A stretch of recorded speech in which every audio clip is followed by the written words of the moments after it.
Yo, some of you are not using KPIs the right way. So what are KPIs? KPIs, or key performance indicators, is a term that gets thrown around a lot in management and leadership, but it can often be used incorrectly. To ensure your performance management, your goals, your expectations are clearly being communicated to employees, it's important to understand how KPIs fit into this larger equation. In any organization, you should have a mission that is rather static, meaning it doesn't change much. From that, you would have priorities tied to the mission, and these will often change and adjust over time. These are typically identified by your executive leadership. This senior leadership team will then determine strategies to work towards those priorities. Part of implementing those strategies is having a way to measure success. This will be your key performance indicators, essentially indicating if you are succeeding at your strategy. So let's say a priority is to increase brand loyalty. It's determined that part of the strategy to increase brand loyalty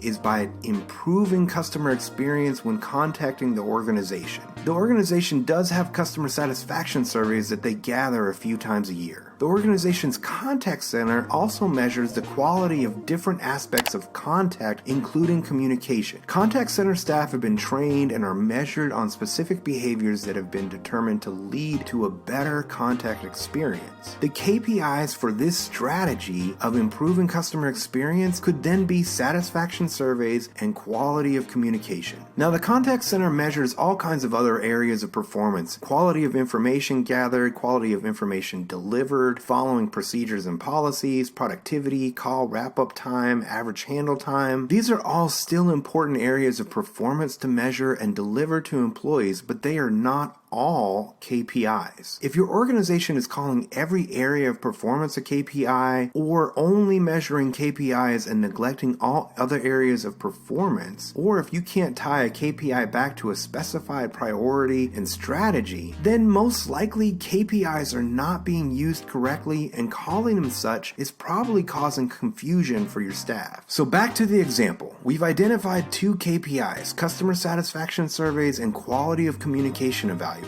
We can use this to benchmark where we currently are performing, and then use KPIs to measure progress. Our strategic leaders would like to improve the performance in these areas. Our plan is to review the identified communication behaviors with our staff and hold some practice sessions to model and role play these communication behaviors. We feel confident that this will help staff feel more comfortable and confident with communication, thus creating a better experience with our constituents. We can measure progress using the specified KPIs. So after some communication review and practice sessions, we look at how our staff are performing in quality of communication and satisfaction surveys, and we see clear progress. Those KPIs indicate that our strategy is successful. KPIs are helpful for strategic leaders to focus on and measure the success of specific priorities. They may not mean as much to your frontline employees, as what's important for them is to know what is expected of them overall and how they are performing to these expectations.